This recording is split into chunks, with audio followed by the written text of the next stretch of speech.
If you're a developer and you are using Visual Studio Code without extension, you might well as decide to go to Notepad because they pretty much work the same. So let me show you some cool extension here that you can use. Our first extension that we are going to use is the JSON crack. In case you have a lot of package.json file, it has a lot of packages, you can install this extension. Then after you install, check your extension, then you just enable your JSON crack here, and then your JSON file will work pretty much the same, look like this. Our next extension that we are going to use is the error lens. In case you are working with the code and then you don't know where the error is, you can just install error lens. Then you can just go to your code and then add a small type of problem like this.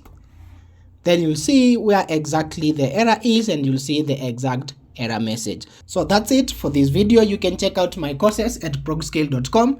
Then you are going to see most of these courses. And also we are offering the UI UX masterclass going only for 150 Kenya shilling. See you in the next one.